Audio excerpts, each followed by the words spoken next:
The night was quiet. The man walked alone on the small path through the forest. He often came here when he wanted to think. The air was cool, and the trees stood tall like dark walls around him. The moon was half hidden behind the clouds, and only a few stars could be seen. Everything felt normal, until the light came. At first it was small, like a spark. Then it grew brighter, like a falling star cutting across the sky. The man stopped, his heart racing. He thought it was just a meteor, but the light didn't vanish. Instead, it crashed down into the woods not far from him, with a deep sound that shook the ground under his feet. Smoke rose between the trees. The man hesitated. Part of him wanted to run away, but another part pulled him forward. His curiosity was stronger than his fear. Step by step, he moved closer to the place where the light had fallen. The air smelled sharp, like burned metal. He could hear faint crackling, as if something was cooling down after fire. The ground was black and the grass around was scorched. His eyes searched the smoke until he saw it, something small moving. He froze. It was not an animal.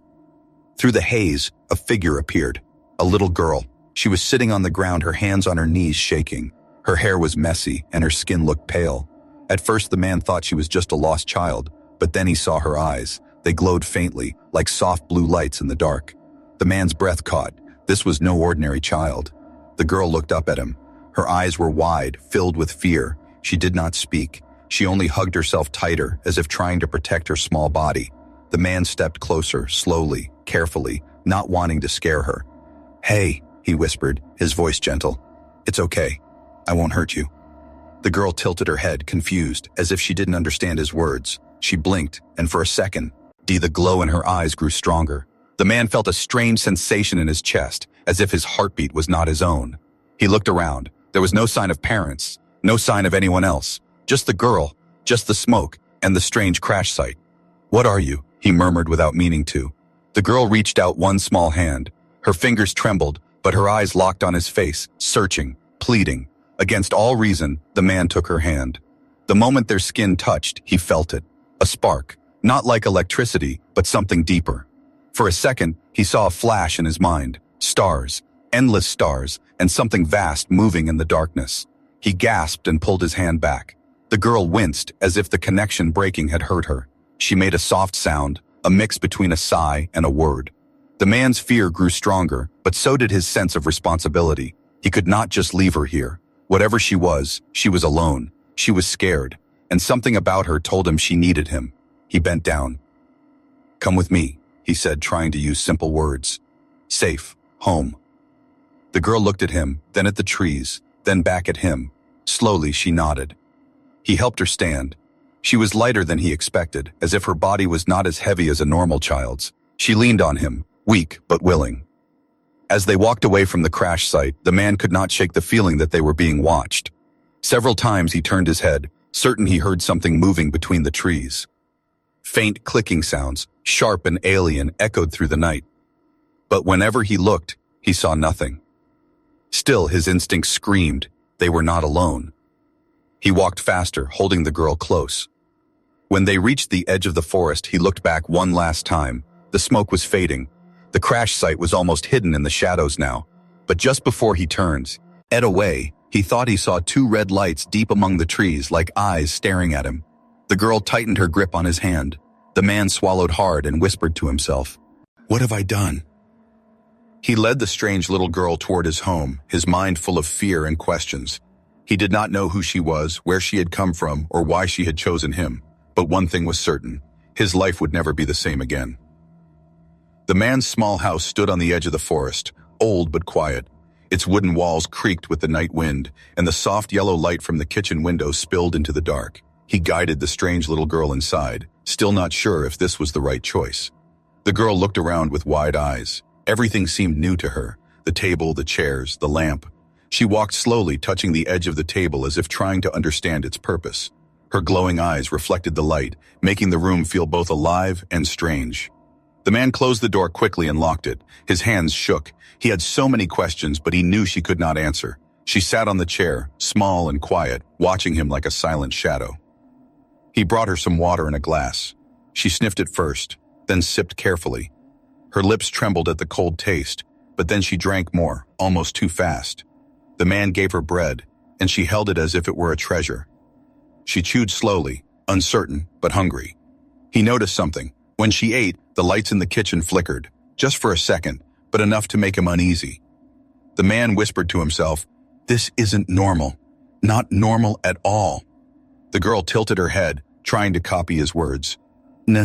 Not normal," she repeated, her voice weak but clear. The man froze. She could copy him. She was learning. He tried again.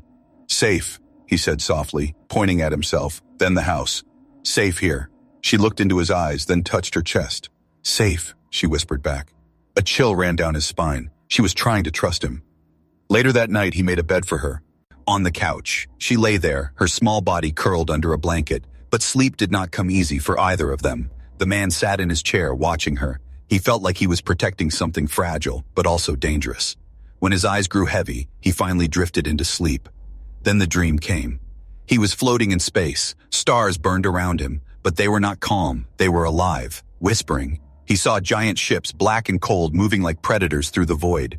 He saw fire, battles, and a scream that shook the universe. And then, her face, the girl's glowing eyes staring at him across endless light years.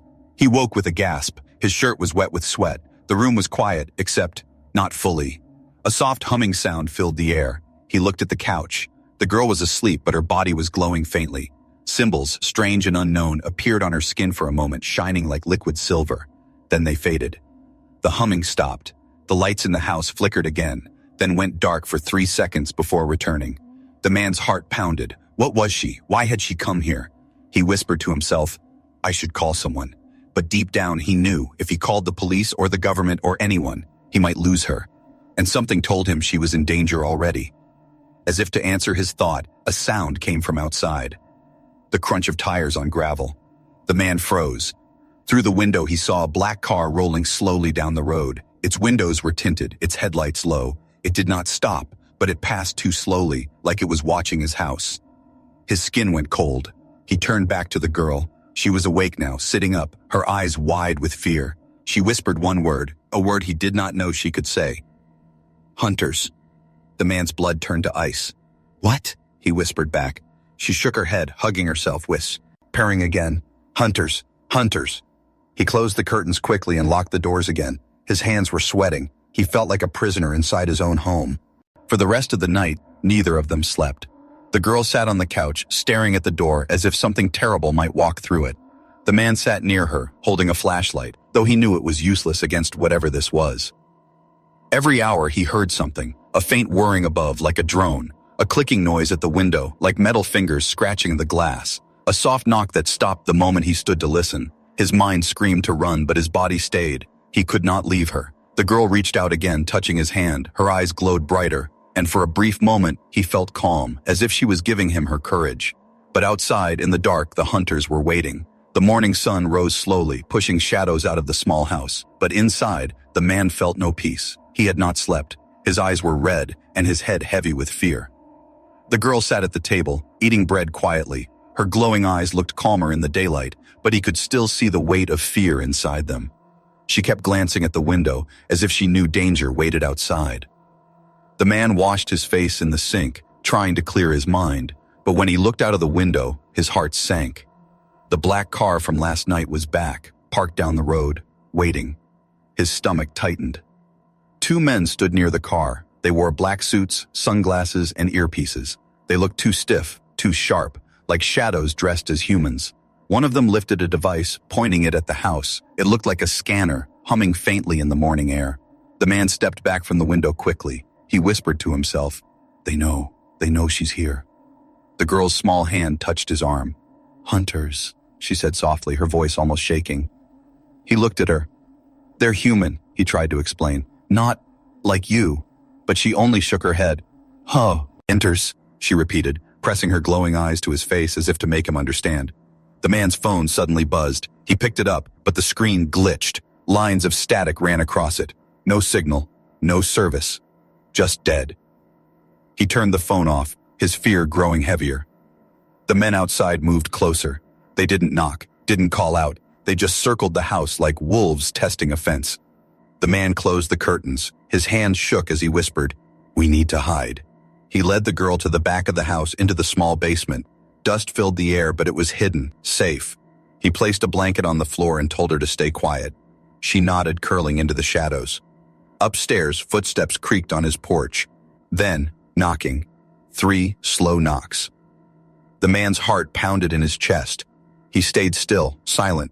But the knocks came again, harder this time. Finally, a voice spoke. Calm, cold. "We know what you found. Open the door." The man didn't move. Another voice joined in. "It does not belong to you. Give it to us." The girl hugged her knees tighter in the basement. Her glowing eyes flickered, filled with tears. The men outside tried the handle. The door rattled, but the lock held. Then silence. Heavy, long silence. The man held his breath. And then, scratching. It came from the side window. Sharp, steady, like metal claws dragging across the glass. The sound crawled into his ears and made his skin crawl.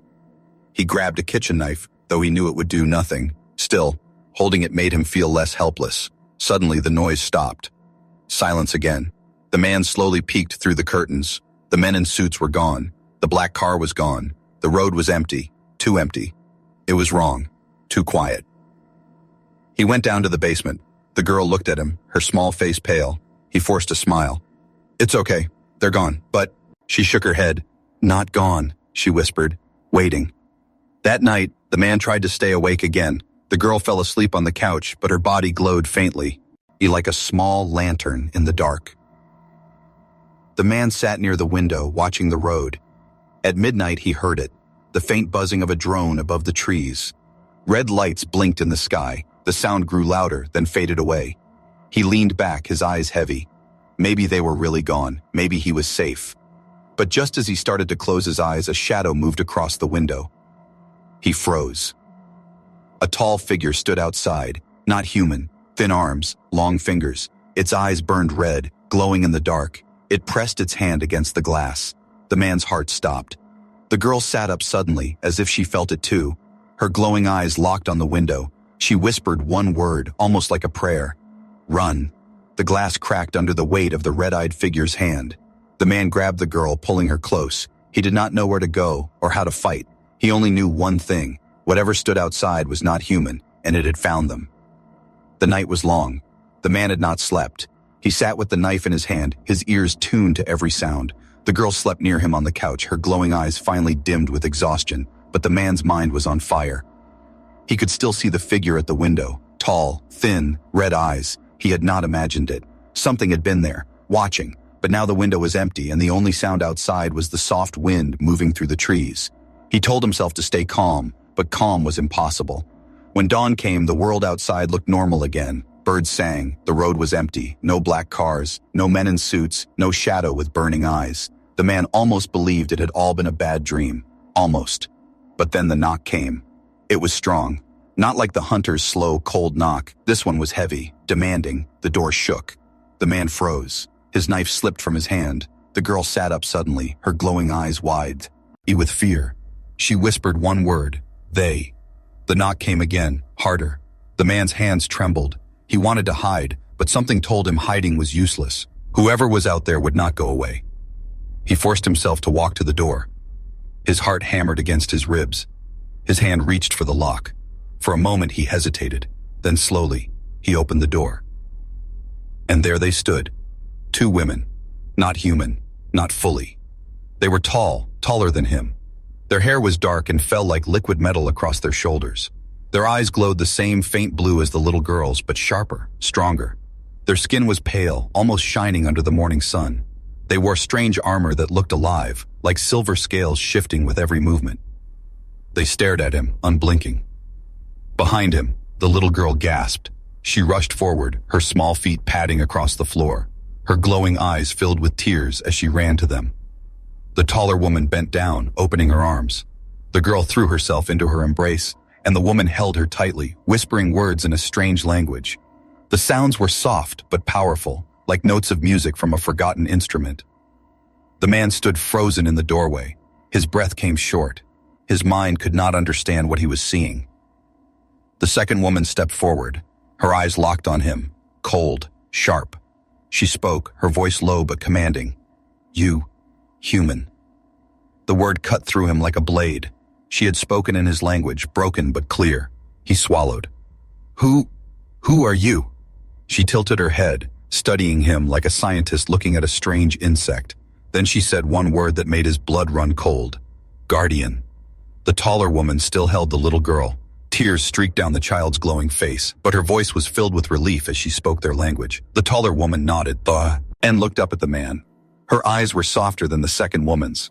She placed a hand on her chest and said, Karen. Then she pointed to her companion, Saris. Finally, she pointed at the little girl and whispered her name, Leora. The man repeated the name under his breath. Leora. The girl, Leora, looked at him, her glowing eyes filled with something deep. Trust, she whispered. Safe. The word tore at his chest. He had tried to protect her, and now her own people had come. But why did they look at him as if he had done something wrong? Sarah stepped closer. You touched her? The man's lips parted. She was alone. She needed help. I couldn't. Her eyes flashed, bright and sharp. Dangerous, she hissed. Not for you. Karen placed a hand on Saris's arm, stopping her. She spoke softly in their language, calming her companion. Then she looked back at the man.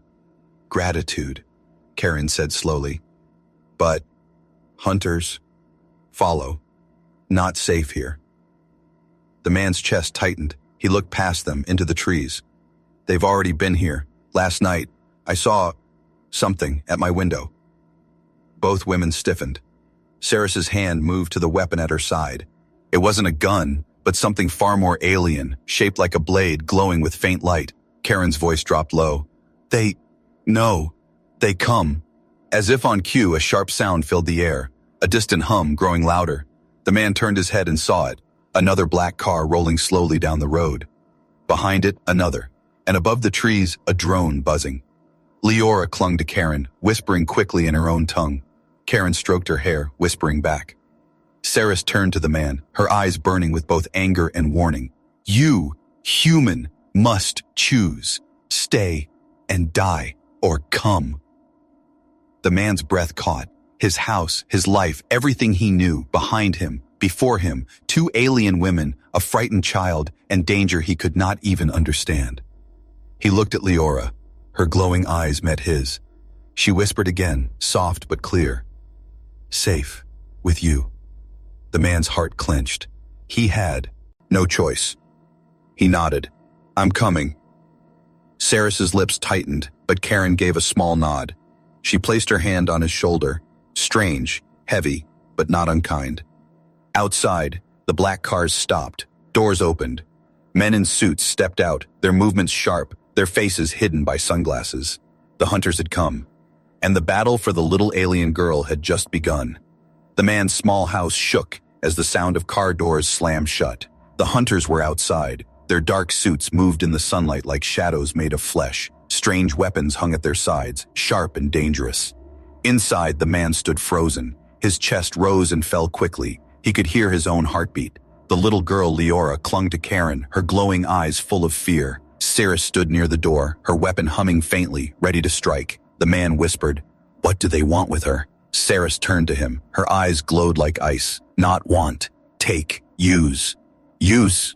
His voice cracked. Karen spoke softly, but her words carried a heavy weight. She is not like others. She is more. The man looked at Leora. She seemed so small, so fragile, sitting in Karen's arms. She's just a child. Karen shook her head slowly. Not child. Heir. The man frowned, confused. Heir? To what? The room grew heavy with silence. The women exchanged a look. Saris spoke, her voice sharp. Her blood. Her line. Royal. Last.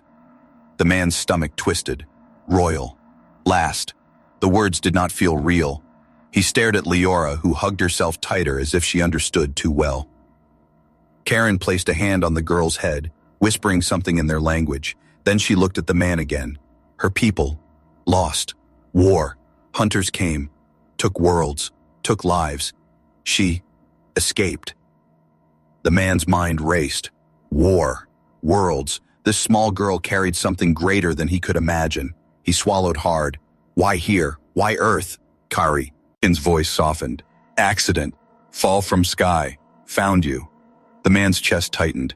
He thought of the first night when he had taken her hand, the flash of stars, the visions of war. When I touched her, I saw things, ships, battles, fire. Saris's eyes narrowed. She chose you. The man's breath caught. Chose me? Karen nodded. Bond. She reached. You answered. Now, part of you is part of her. The man stepped back, shaking his head. No, I'm just a man. I don't understand any of this. Saris's eyes burned into him. Understand or not, you are marked. Hunters will not stop. Outside, the hunters' voices grew louder. Footsteps crunched on gravel. A deep voice shouted, Open the door! Give her to us, or we take her by force. The man's blood ran cold. He looked at Karen and Saris. Can you fight them? Saris lifted her weapon, its light growing stronger. Yes, but more will come, always more. Karen whispered gently, She must live. If she dies, her people die. If her people die, your world is next. The man froze. Next? Earth? Karen nodded, her glowing eyes heavy with sorrow. Hunters move, one world to another, feeding, burning. They will come here, sooner, later. Only her can stop. The man felt dizzy. His knees almost gave out. He looked at Leora again. She was trembling, but her eyes met his. She whispered one word in his language, soft and broken. Hope. Something inside him shifted. The fear was still there, but now it carried weight. Purpose.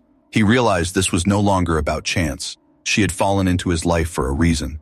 The pounding on the door grew harder. The hunters were ready to break in.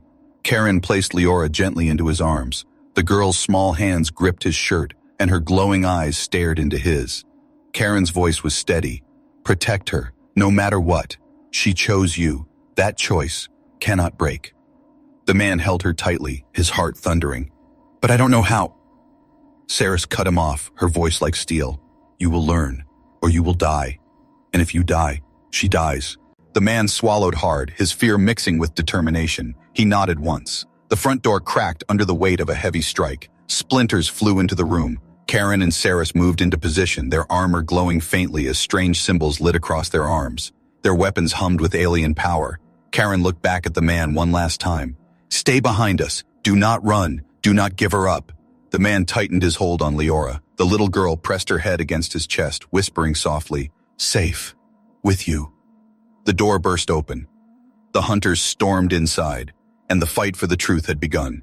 The door exploded inward. Wood splinters flew across the room as the hunters stormed in. Their black suits looked stiff, their faces calm and cold behind dark glasses, but their weapons glowed faintly, humming with strange energy not of earth. The man's breath caught. He held Leora tighter, shielding her with his body. Her small hands clutched his shirt, glowing eyes wide with fear. Saris moved first. Her weapon flared with light, releasing a sharp beam that cut through the air. One hunter screamed as the beam struck him, throwing his body back against the wall. Sparks lit up the dark room. Karen raised her hands. Strange blue symbols burned across her armor, and the air shifted. A shield of light formed between them and the hunters. The bullets fired from the hunters' guns stopped midair, glowing as if trapped in water. Then they melted, falling to the ground as liquid metal. The man could not believe what he was seeing. The hunters looked human, but their weapons and strength were not. These were no ordinary men. One of the hunters shouted something into a device at his wrist. The man could not understand the words, but he felt the weight of them. More were coming. Karen shouted, Move, now! Sarah slashed her glowing blade, breaking a path. Kishe, go! The man ran, clutching Leora, his heart hammering in his chest. Karen and Saris followed, their weapons striking down anyone who came too close. They reached the back door. But as soon as the man opened it, his stomach dropped. Outside, 2 more black cars blocked the way. Hunters poured out, weapons ready. Saris snarled, her voice sharp as a blade. Trap. Karen's eyes narrowed. She turned to the man. Forrest, run. Do not stop. The man's legs trembled. His home was no longer a home. It had become a cage. He nodded, then sprinted toward the back window, kicking it open. Glass shattered as he leapt out, landing hard on the dirt. Leora clung to him, silent but strong. Behind him, Saris and Karen fought like shadows of lightning. Their weapons hummed and flashed, filling the night with alien fire. The man did not look back. He couldn't. The forest swallowed him. The trees loomed tall, their branches whispering with the wind. He ran as fast as his legs would carry him, his breath ragged. Every step felt heavier. Leora's small arms tightened around his neck, her glowing eyes pressed against his shoulder. Behind them, the sounds of battle echoed, bursts of energy, shouts, the sharp crack of weapons that were not human. And then, silence. The man slowed, his heart pounding. Was it over? "Keep going," Leora whispered in a trembling voice. "Not safe." The man's blood ran cold. He forced his legs to move faster. But the forest was not empty. Ahead, he saw red lights blinking between the trees. Small, moving. Drones. Their hum filled the night, scanning the ground below. The man ducked behind a fallen log, pulling Leora close. One of the drones floated past, its red light washing over the bark. The man held his breath. Leora pressed her hand to his chest, and strangely the drone passed without noticing them. Her glowing eyes met his. She whispered, "Hidden." The man realized she had done something that bent the drone's sensors. His chest tightened with awe and fear. But the silence did not last. A branch snapped nearby. The man turned his head slowly. Hunters. 3 of them moved through the forest, their weapons glowing faintly. Their suits looked untouched, perfect, as if they were not men at all, but machines wrapped in skin. The man's heart raced. He could not fight them. He had nothing but his arms, his legs, and his will. He looked at Leora. Her eyes pleaded with him. "Run," she whispered. He did. The hunters shouted. A blast of light struck the ground beside him, burning the earth. He stumbled, but kept going. The forest seemed endless, every tree a wall, every shadow a threat. Then, movement ahead. Karen and Saris burst through the trees, their armor glowing with strange power. Karen raised her hand, sending a wave of light that pushed the hunters back. Saris's blade cut through the night like fire. The man almost collapsed in relief. Karen grabbed his arm, pulling him forward. "No time. More come. We must leave forest." "Leave," he gasped. His lungs burned. His legs felt like stone. "Where?" Saris pointed upward. Through the trees the man saw it, a faint light moving in the sky. A ship, sleek, silver, silent. It hovered above the forest like a ghost. Karen's voice was urgent. "Safe there, for now." The man stared. A ship, real, alien. His mind screamed that this was impossible, but his eyes told him the truth. More hunters appeared behind them, their weapons glowing brighter. The ground shook with their attack. Saris raised her blade and shouted, "Run, to the ship!" The man's legs moved on their own. He ran with Leora in his arms, every step echoing with fear and fire. Karen and Saris fought behind him, holding the hunters back. Above, the ship's ramp lowered, spilling white light into the forest. The man felt the heat of energy blasts burning the trees around him. He stumbled, but Karen's hand caught him, pulling him forward. Leora pressed her face against his chest. "Safe," she whispered again. "With you." They reached the ramp. The man rushed inside, collapsing to his knees as the ship hummed with power. Karen and Saris leapt in after him, sealing the door. The ship rose, leaving the hunters behind in a storm of dust and broken branches. The man held Leora tightly, his chest heaving. His home was gone. His world no longer felt like his own. And as the stars appeared through the ship's window, he realized one truth. The chase had only just begun. The ship soared into the night sky, leaving the burning forest far behind. The man clutched Leora close as the floor vibrated beneath him. His breath was uneven, his body trembling, but his eyes never left the small girl's glowing face. Karen stood at the controls, her hands moving across strange symbols that floated in the air like living light. Saris stood near the door, her weapon still glowing, her eyes sharp, scanning as if enemies could appear inside the ship itself. For the first time in days, silence filled the air. No hunters, no drones, no scratching at the windows, just the hum of the alien ship carrying them higher. The man whispered, "We're safe." But Karen shook her head. "Not safe. Only hidden. For now." Her words dropped like stones in his stomach. He looked out the window. The earth below looked peaceful, dark and quiet. But above, in the endless sky, he sensed danger waiting. Finally, he asked the question burning in his mind. "Why me? Why did she choose me?" Saris turned, her face sharp, her voice like a blade. "Because you touched her. You answered. The bond is done. You are part of her path now." The man shook his head. "I don't understand. I'm no warrior. I'm nobody." Karen looked at him, her glowing eyes steady. "Sometimes, the smallest choice changes many worlds." Leora shifted in his arms. Her small hand touched his face. "Safe," she whispered again. But then she added a new word, her voice soft but strong. Stay. The man's chest tightened. Stay? Stay with her? Stay with? His them, his world, his home, his life was already gone, but could he truly leave everything behind? Karen seemed to hear his thoughts. Choice is yours. Stay with us. Protect her. Fight for her people. Or return to Earth. Forget. The man froze. Forget? Could he? Could he ever forget the glowing eyes, the hunters, the fire in the sky? His heart told him no. But Saris's voice cut through his doubt. If you choose Earth, you die. Hunters will find you. They will take her, and they will take your world next. The man looked at Leora again. Her eyes glowed brighter, full of trust. She had no one else, no family, no world, only him. He felt the weight of her destiny pressing on his chest. He was just one man, but now he was all she had. Finally, he whispered, I'll stay. Karen's lips curved into a faint, sad smile. She bowed her head slightly, as if acknowledging his courage. Saris said nothing, but her sharp eyes softened for the first time. The ship climbed higher, breaking through the clouds. Stars filled the windows now. The man felt small, smaller than he had ever felt in his life. But at the same time, he felt something else. Purpose. Karen spoke again, her voice calm but heavy. Then know this. The hunters will not stop. They serve something greater, something darker. The man frowned. Greater? What do you mean? Karen's eyes glowed brighter and her words chilled him to the bone. They serve the Devourer, a force that eats worlds, a shadow that moves from star to star. And now, it looks at Earth. The man's chest tightened. Earth, his world, his people. They had no idea what was coming. He whispered, Can Leora really stop it? Saris finally spoke, her voice hard but certain. If she lives, if she grows, if you protect her long enough, she is hope, the last hope. Leora pressed her forehead against his chest. Her small voice whispered, With you.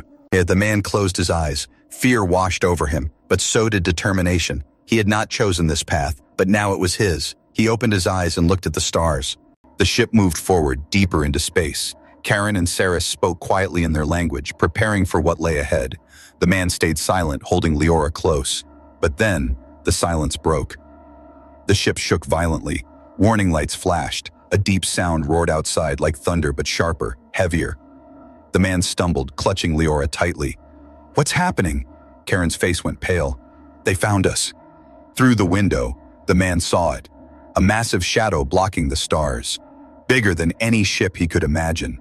Its surface pulsed with red lights, like eyes watching. Saris gripped her blade. The Devourer's hand. The man's blood ran cold. The choice he had made was only the beginning. As the giant shadow filled the sky, the little girl whispered again, her glowing eyes locked on his. Safe. With you. The man held her close, his fear burning into resolve. He didn't know how, but he would protect her. For Earth, for everything. And as the ship plunged forward into the unknown, the story of their fight was only beginning.